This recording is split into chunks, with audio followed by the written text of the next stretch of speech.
بسم اللہ الرحمن الرحیم۔ دوستو، آج ہم بات کر رہے ہیں حجۃ الوداع۔ تو دوستو، اس بات پر تمام علماء کرام کا اتفاق ہے کہ رسول اللہ صلی اللہ علیہ وسلم نے ہجرت کے بعد صرف ایک بار حج کیا۔ یہ 10ویں سال ہجری کا تھا، جو اتفاق سے آپ کی زندگی کا آخری سال تھا۔ اس سفر حج میں ان سے ایسی چیزیں دیکھنے میں آئیں جو عام طور پر رخصت ہونے والے شخص سے دیکھی جاتی ہیں، اس لیے اس حج کو حجۃ الوداع کہا گیا ہے۔ گویا رسول اللہ صلی اللہ علیہ وسلم نے اپنے رب کی طرف آخری روانگی سے پہلے وہاں موجود اپنے تمام ساتھیوں کو الوداع کہہ رہے تھے۔ جب ابتدائی طور پر رسول اللہ صلی اللہ علیہ وسلم نے حج کے لیے جانے کا اعلان کیا تو ہزاروں لوگ اسی ارادے کے ساتھ آگے بڑھے کہ وہ ان خوش نصیبوں میں سے ہوں جو آپ کے ساتھ ہوں گے، اور جس نے بھی اسے سنا اس نے اس کے ساتھ رہنے کی خواہش ظاہر کی۔ ان کی بڑی تعداد روانگی سے قبل مدینہ منورہ میں جمع ہو چکی تھی۔ بہت سے راستے میں شامل ہوئے، کچھ لوگ مکہ میں ان کا انتظار کر رہے تھے، کچھ نے سیدھے عرفات کا سفر بھی کیا تاکہ وہاں صحابہ کرام کی بڑی میزبانی میں شامل ہو سکے۔ ابو داؤد کی آیت کے مطابق ان کی کل تعداد 1,24,000 تک پہنچ گئی۔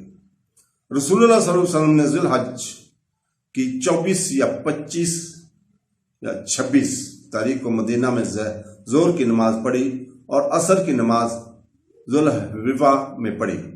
مورخین کے مطابق یا تو جمعرات جمعہ یا ہفتہ کو ہوا ہوگا۔ جو لوگ کہتے ہیں کہ روانگی جمعہ کے دن تھی وہ غلط معلوم ہوتا ہے، کیونکہ صحیح ترین روایتوں کے مطابق انہوں نے آگے بڑھنے سے پہلے ظہر کی 4 رکعتیں ادا کی، اس لیے یہ جمعہ کے دن نہیں ہو سکتا۔ میری اپنی عاجزانہ رائے ہے میں رسول اللہ صلی اللہ علیہ وسلم آپ کے ساتھ 25 ذی الحج بروز ہفتہ مدینہ سے روانہ ہوئے۔ ذی الحج میں انہوں نے رات گزاری اور یہاں رسول اللہ صلی اللہ علیہ وسلم نے آپ تمام ازواج مطہرات کے ساتھ جو وہاں موجود تھی۔ اسی وجہ سے علماء کرام کہتے ہیں کہ احرام باندھنے سے پہلے اگر بیوی اس کے ساتھ ہو تو اس سے صحبت کرنا متصب ہے، تاکہ احرام کی مدت میں دونوں پاکیزہ رہیں، جو اکثر طویل ہو سکتی ہیں۔ اگلے دن ظہر کی بندر میں رسول اللہ صلی اللہ علیہ وسلم نے احرام کا غسل کیا، پھر احرام کا لباس پہنا، مسجد حلیفہ میں پہلے سے نماز پڑھی اور قارین کے احرام کی نیت کی۔ علماء فرماتے ہیں کہ یہ احرام شروع سے ہی کرن ہے۔ یہاں رسول اللہ صلی اللہ علیہ وسلم نے صحابہ کرام صلی اللہ علیہ وسلم کو قرآن تمتع یا افراد کے لیے احرام باندھنے کا اختیار بھی دیا۔ حضرت جبرائیل علیہ السلام رات کو آپ کے پاس آئے اور فرمایا، یہ وادی عقیق بہت بابرکت ہے، یہاں نماز پڑھو اور حج و عمرہ کا احرام باندھو۔ اس لیے رسول اللہ صلی اللہ علیہ وسلم نے قارین ہونے کا انتخاب کیا۔ رسول اللہ صلی اللہ علیہ وسلم نماز ادا کرنے کے بعد مسجد سے تشریف لائے، اپنی اونٹنی پر سوار ہوئے، بلند آواز سے لبیک کہا۔ بہت سے لوگوں کا خیال تھا کہ اس نے صرف اس وقت احرام باندھا ہے، ایسا اس لیے نہیں ہے کہ یہ دراصل مسجد میں شروع ہوا تھا اور وہاں صرف ان کے قریبی لوگوں نے ہی اس کا تلبیہ سنا تھا۔ اونٹ پر بیٹھ کر اس کی آواز مزید پہنچ گئی۔ ذوالحلیفہ سے وہ آگے بڑھے اور ذوالحلیفہ کے قریب بیدا پہاڑ پر چڑھ گئے۔ جیسا کہ ہم جانتے ہیں کہ احرام میں حاجی کے لیے ہر اونچی جگہ پر بلند آواز سے تلبیہ پڑھنا متصب ہے۔ رسول اللہ صلی اللہ علیہ وسلم نے اسے دوبارہ پڑھا، یہاں سے آواز اور بھی آگے پہنچ گئی۔ بعض صحابہ کرام رضی اللہ تعالیٰ عنہ سے غلط فہمی میں اطلاع تھے کہ یہاں احرام کی نیت کی گئی ہے۔ جلوس مکہ مکرمہ کی طرف روانہ ہوا۔ حضرت جبرائیل علیہ السلام حاضر ہوئے اور رسول اللہ صلی اللہ علیہ وسلم نے فرمایا کہ صحابہ کو بتا دیں کہ وہ بلند آواز سے تلبیہ پڑھیں۔ یہ انہوں نے کیا۔ جب وہ روزہ کی وادی میں پہنچے تو وہاں نماز ادا کی تو آپ نے ان سے فرمایا، یہاں 70 نبیوں نے نماز پڑھی ہے۔ رسول اللہ صلی اللہ علیہ وسلم کا سامان اور حضرت ابو بکر صدیق رضی اللہ تعالیٰ عنہ ایک ہی اونٹ پر سوار تھے، جو حضرت ابو بکر صدیق کے غلام کی دیکھ بھال میں دی گئی تھی۔ جب وہ وادی عروق پہنچے تو انہیں غلام کے آنے کا کافی دیر انتظار کرنا پڑا۔ کچھ دیر انتظار کے بعد وہ آیا اور بتایا کہ اونٹ اور سامان گم ہو گیا ہے۔ حضرت ابو بکر صدیق غصے میں آ گیا اور غلام کو مارا۔ یہ دیکھ کر رسول اللہ صلی اللہ علیہ وسلم مسکرائے اور فرمایا، دیکھو یہ محرم اب کیا ہے کر رہا ہے، دیکھو وہ احرام کی حالت میں کیا کر رہا ہے۔ صحابہ کو جب معلوم ہوا کہ رسول اللہ صلی اللہ علیہ وسلم کا سامان گم ہو گیا تو وہ جلدی سے کھانا تیار کر کے آپ صلی اللہ علیہ وسلم کے پاس لے آئے۔ آپ نے حضرت ابو بکر رضی اللہ تعالیٰ عنہ کو بلایا، آؤ اللہ نے اچھا کھانا بھیجا ہے۔